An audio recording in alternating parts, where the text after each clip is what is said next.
So, welcome to Engaging and Empowering School Libraries, a podcast that aims to raise the profile of school libraries by talking about topics that are current across education and teaching. Today, Darren and I are continuing our monthly chat, FOSIL Education and School Libraries. We hope to help you engage with content on the FOSIL Group website, introduce you to the people who are using FOSIL in schools, but most of all, just have a conversation about the role of the school librarian within education. So thanks for joining me again, Darren. I hope you're well. Yes, thank you, and you. So we talked last time about the school librarian being clear about their mission and purpose and the need for them to read and understand the IFLA School Library Guidelines in order to help them begin to understand the complexities of their own role. However, I don't think this falls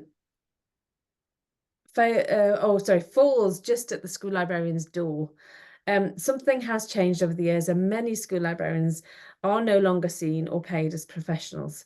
So let's start today, Daryl, with this first question. If so many schools don't have school libraries and librarians, and many students do okay, why would any school with a really poor budget even consider this as essential?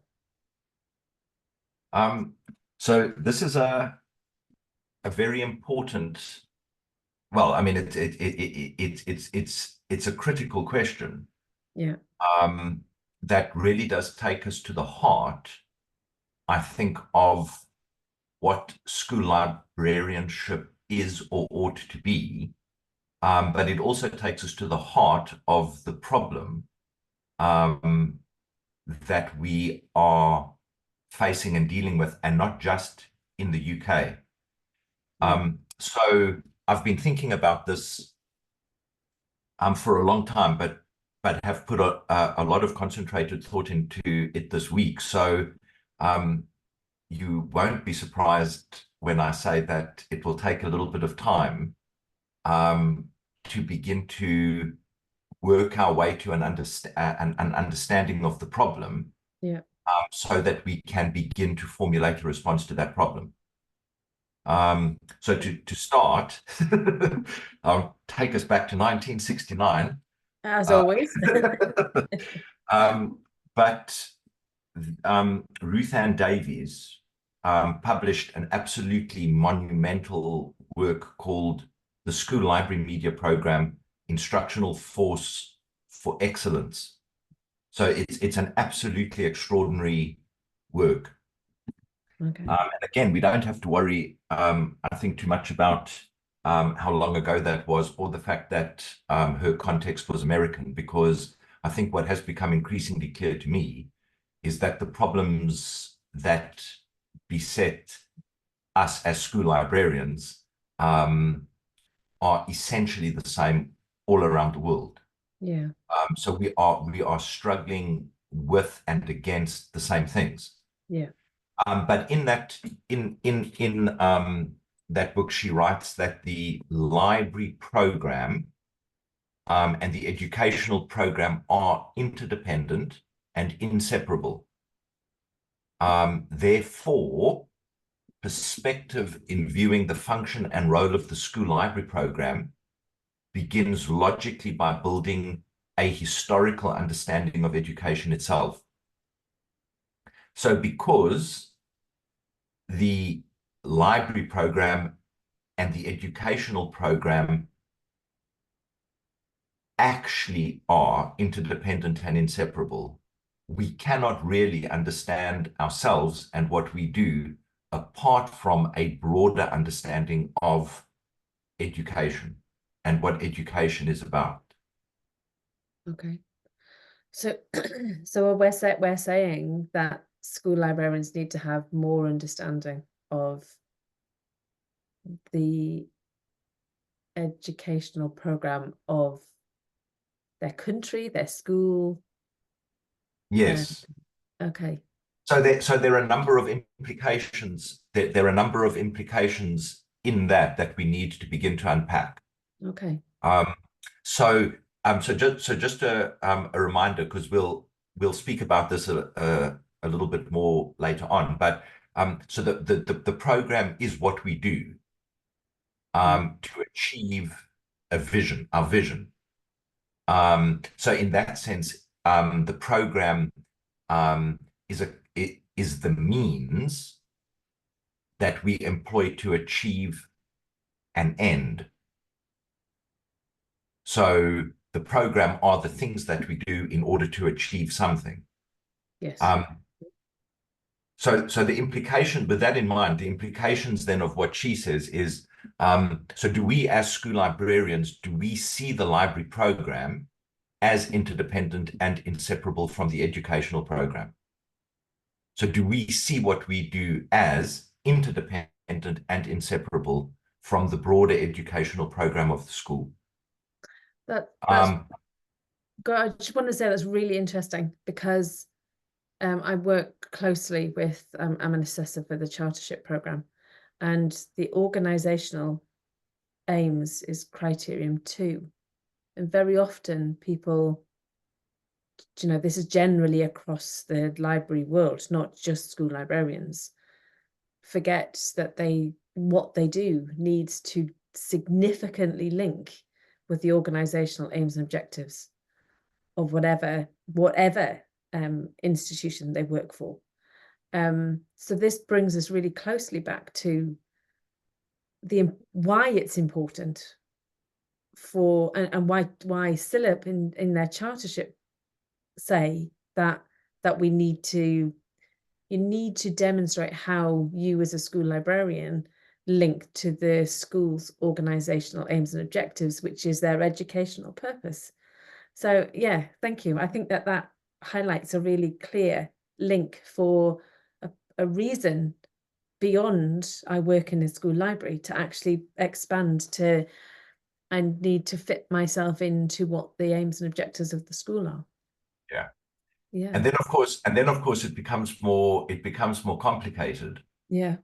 Because I think at that really basic level, I think there are already problems. Many people experience problems relating what they do to what the organization does. Yeah. But I think on top of that, then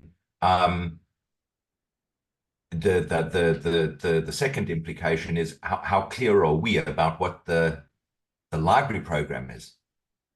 Yeah. And that is, so we don't need to speak about that now because we've spoken about it before, but that is the real value of the IFLA School Library Guidelines, is they make it very clear what the instructional program of the library is. Yeah. So just a reminder that we have literacy and reading promotion, the development of media and information literacy skills within an inquiry process, technology integration, and professional development for teachers. So the IFLA School Library Guidelines helpfully bring clarity about what a balanced library program looks like, but again, how clear are we that that's what a balanced program looks like? So if we're going back to that original question, though, that if many schools don't have school libraries and librarians and the students do okay, how do we persuade them? Why are we essential or necessary? No, we're still. I know we are. I know we are. I need to remind myself what the original question was, Daryl. Yes, so keep reminding yourself. I will. We're still a little way off answering. I know. Let's keep going. So the next implication is how clear are we about what the educational program is? Yeah, okay. And I think this is where it starts to become tricky, because pretty much every single school on their website. So if we remind ourselves that the program is what we do to achieve something, yeah, we need to be clear about what the educational program is of the school. So what is the school doing? Yeah. But why? So where does the why come from? And that's why I know that you are familiar with Simon Sinek's work, Yeah. So just for consistency, if we use his purpose as why, Yeah. so that's the end, and mission as the stuff that we do Yeah. to achieve that purpose. Because one of the things that I was looking at this week is just looking at different schools' websites. Usually under the about section, pretty much every single school has something about vision, aims, ethos, values, etc. Yeah. So on some level, that is the school stating its purpose. Yeah. And unsurprisingly, the purpose of schools on that level is largely the same. Yeah. So all schools are striving towards a similar thing. Yeah. Um, but that gives us so that then gives us some understanding or place to work from in order to understand then what the educational program is. So what exactly then does the school do? What is its mission? How does it go about achieving its purpose?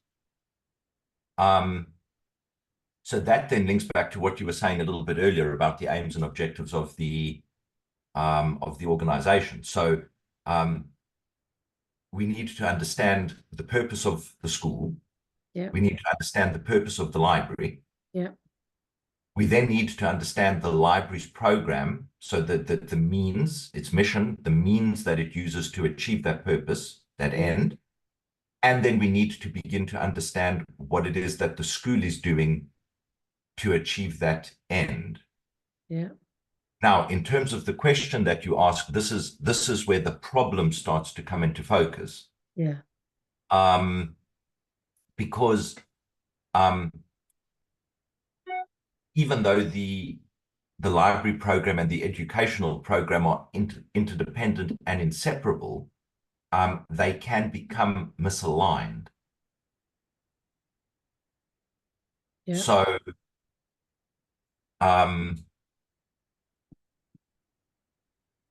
on the level of what we do,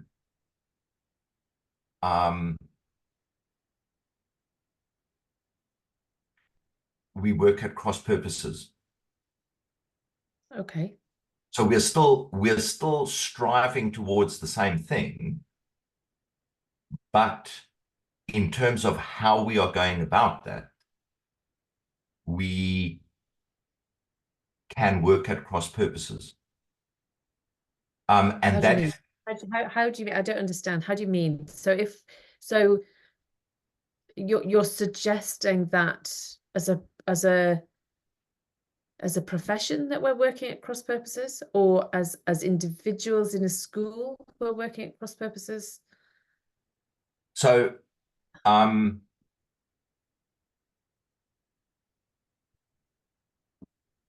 So in order to understand, I think how those things deviate.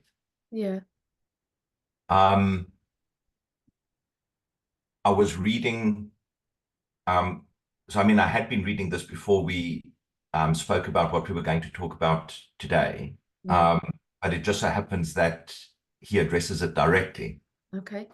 So I'm reading Jacques Maritain, and in Education at the Crossroads, he's talking about the aims of education, and he identifies a number of misconceptions, 7 misconceptions about education. Okay.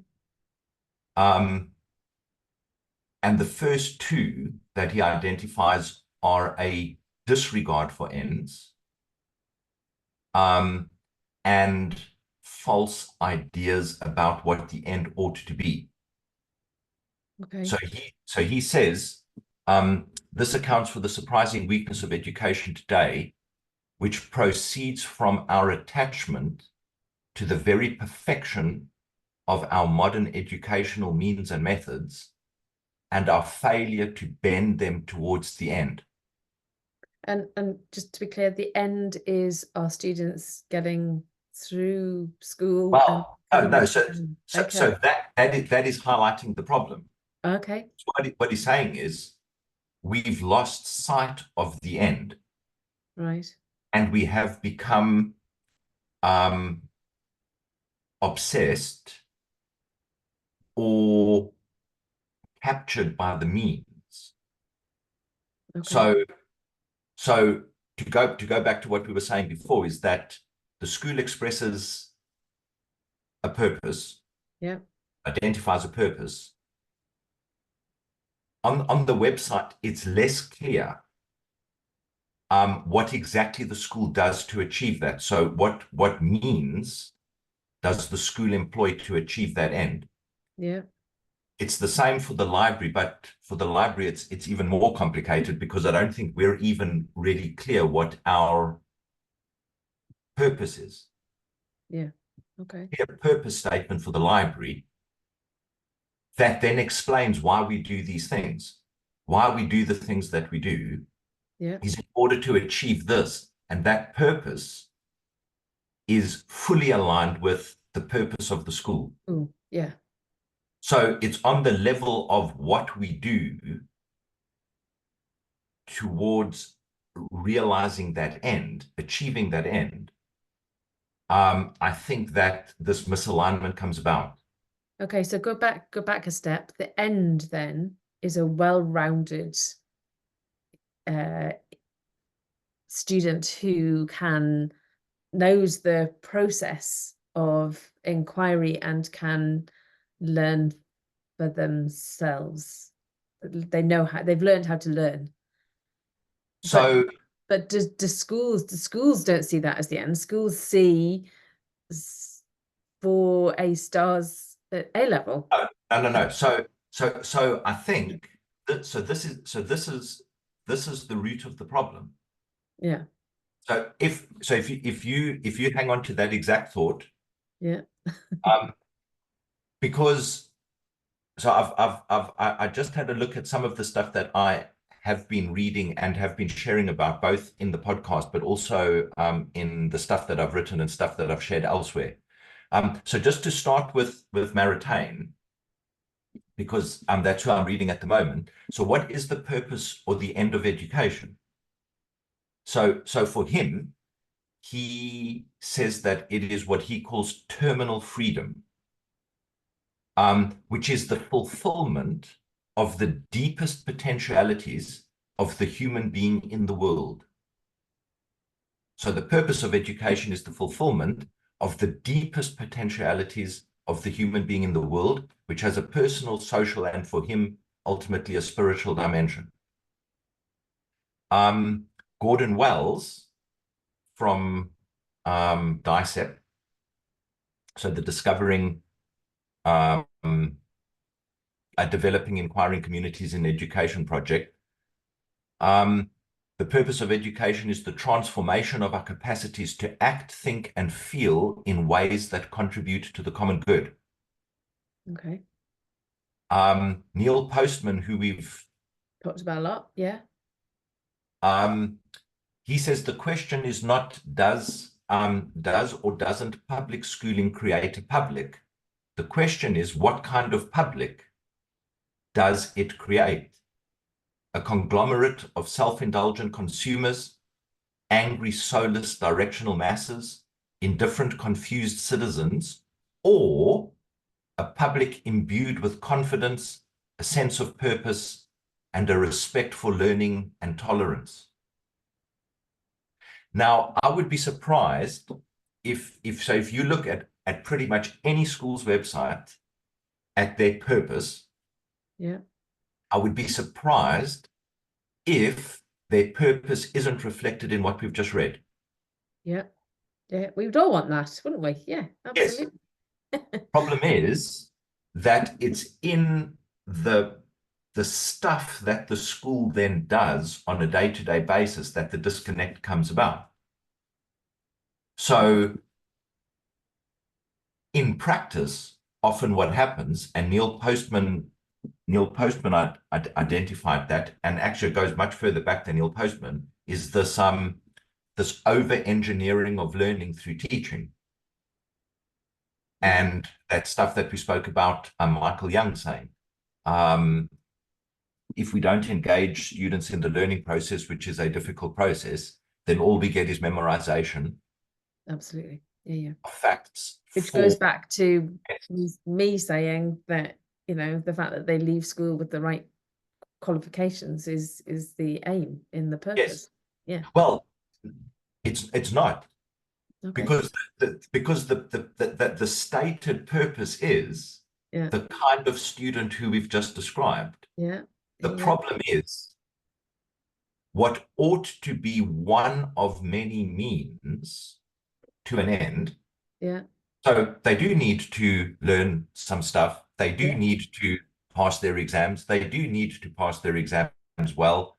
But it's the extent to which that becomes the dominant means, and that means then actually becomes the end. So the means become an end in themselves. Okay. So what ought to be one of a number of things to achieve this well-rounded child becomes so important that it becomes an end in itself, and it then bends everything else to itself. Now, when that happens, you don't need a library. No. Okay. You don't need a library and a librarian if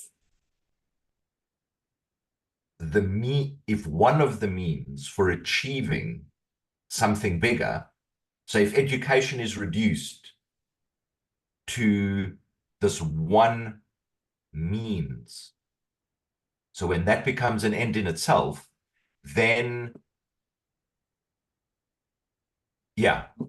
other things become luxuries that aren't necessary, particularly if financially things are tough.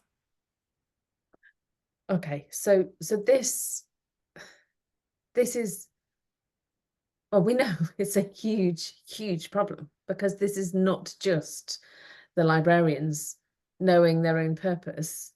It's about the education system as a whole. So what we're saying, Daryl, is that if the schools have got it wrong, we don't have a hope in actually making them think that they need a school librarian.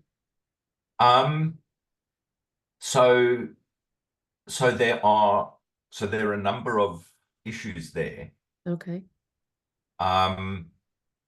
I think the first one, so I'll just mention a couple of things that I think we really can only position today that we need to return to. Yeah. Okay. But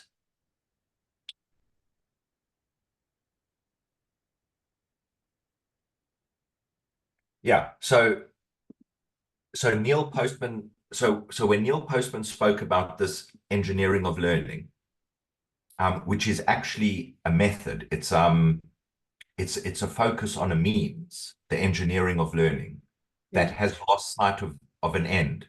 Yeah. This bigger end. That was 1996. But I've been reading people who go back much further than that, who were already warning. So if you look at Alfred North Whitehead, that's closer to 1912, was writing, with good discipline, it's always possible to pump into the minds of a class a certain quantity of inert knowledge. Yeah. Take a textbook and you make them learn. Yeah. Yeah. Now, so that has been present in education for a long time. The problem is that since about 2012, that aspect of education has really established, I think, a stranglehold on education, and not just in the UK. Now, the signs of that are research ed, Right. and Kogsky, on EduTwitter. Okay. I've not heard of, I've heard of ResearchEd, but I haven't heard of Kogski. So you'll see quite often when people hashtag EduTwitter, Okay.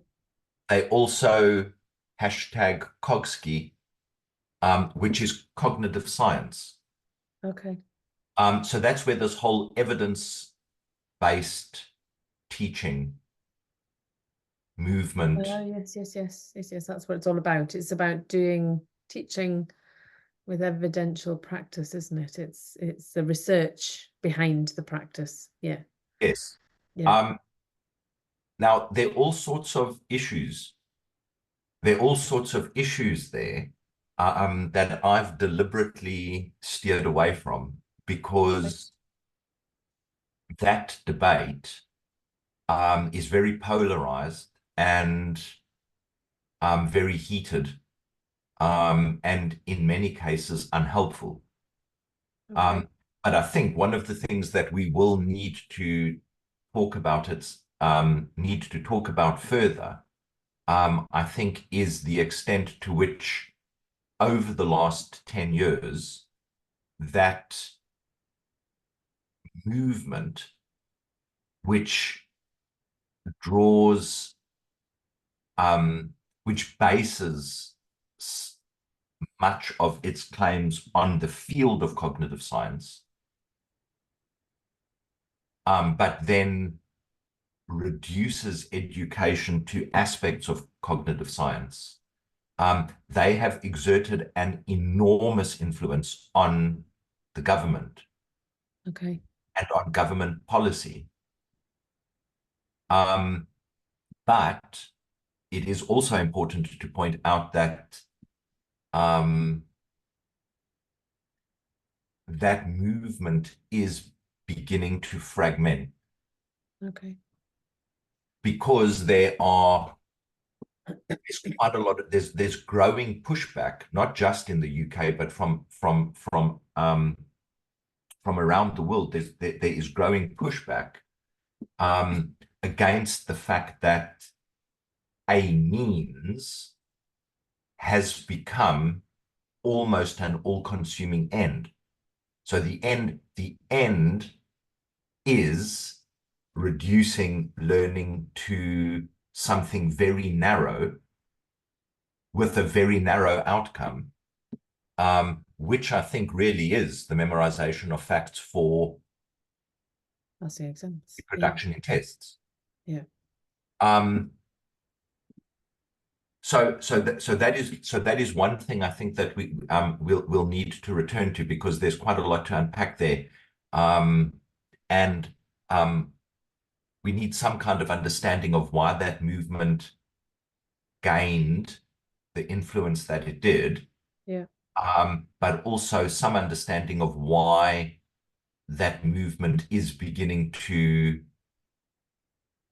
lose some of the influence that it has gained. And part of that is because some people are reminding us that is one, and possibly not even the most important means to a much larger educational end. And that actually what is really interesting and encouraging is that people are beginning to talk again about what the end or purpose of education is, beyond what has been, I think, an unhealthy obsession with one specific mean. Okay. So I think there's been a huge amount of information there that even I am going to have to go back and listen to. Are we saying, let's just go back to the question that I asked right at the beginning. If so many schools don't have school libraries and librarians, and many students do okay, why would any school with a really poor budget even consider this essential? What we're currently saying is that in the current practice of education, where the means to the end is passing exams, we haven't got a hope in changing those schools' minds? No, we do. Okay, good. But um, we can't do that. So we can't do that on our own. No. Okay. So it does require the profession. So the profession needs to be, so the profession on behalf of the members of the profession needs to be reminding people about, so the profession needs to be in the conversation about what the end or the purpose of education is. Yes. Okay. So our professional bodies need to be in conversations with education people of the hierarchy, talking about the end product of an educational system, which is the student coming out as a well-rounded student, not just a person with exams. Yes. Okay. So the first thing is we need to be in the conversation at that level about what education is for. Yes.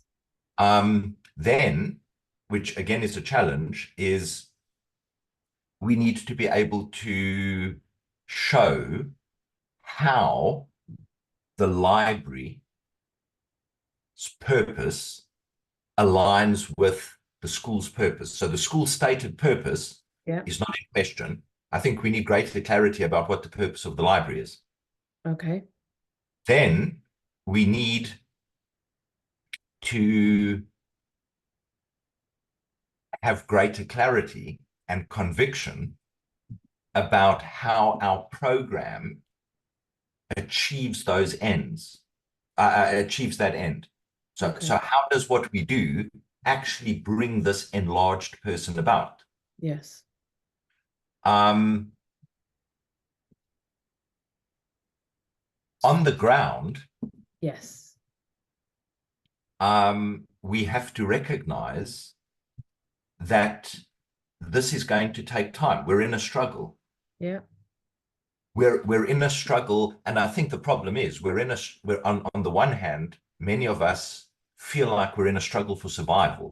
Absolutely. Yeah. The danger there is that we then focus ever more narrowly on what we do. We focus on the means, and those means become increasingly narrow because we latch onto whatever it is that we think will save us. Okay. Yeah.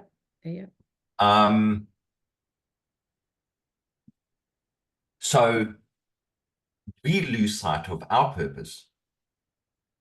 Okay. So I think the task that we are called to, so and this is actually how I ended the stuff that I was thinking about for today, is the library is a promise. So it's a promise of freedom. There's an emancipatory promise.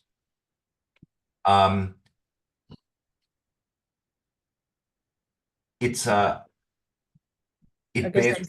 Is that something that you said yourself, or is that something that you've read? This is something that I'm writing. Good. Okay. So I can quote you. The library is a promise of freedom. I think that's wonderful. Go on, carry on. Sorry, I interrupted you.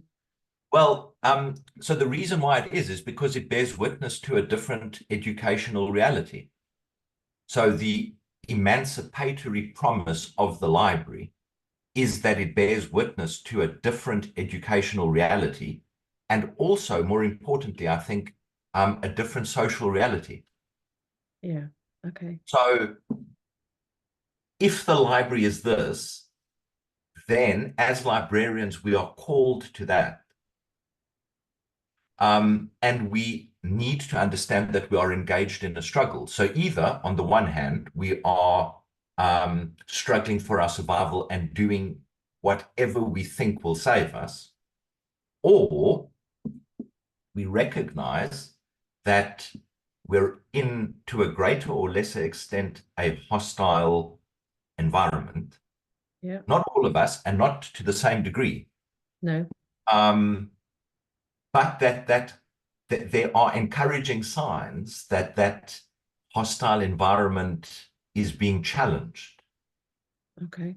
And that our task is to proclaim, to remind people of the emancipatory promise of the library, to remind people to call people to a different educational and social reality, that the library is an absolutely essential means to. So what we are needing to do is to, I think, be clear in our thinking and be clear in our message that this is what education is, and one of the absolutely critical means for achieving that is the school library, if the school library is understood in these terms. But that is difficult and it will take time. Yeah, so going back to the original question, we may be saying that schools can and do function without a school library. And it's upon the school librarians currently to understand their purpose and role within the educational purpose of the school to start that journey for those schools that don't understand or don't have a school librarian. So it's within our grasp to be able to demonstrate the value that a school librarian brings if they focus on their true purpose rather than just surviving. So if they clarify that, so if they are clear about their purpose, Yeah. and they are reminding the school of their purpose. Yeah. Because I think for many schools, they lose sight of the purpose in the many means that they employ on a day-to-day basis. So those things become disjointed and some become more important than others.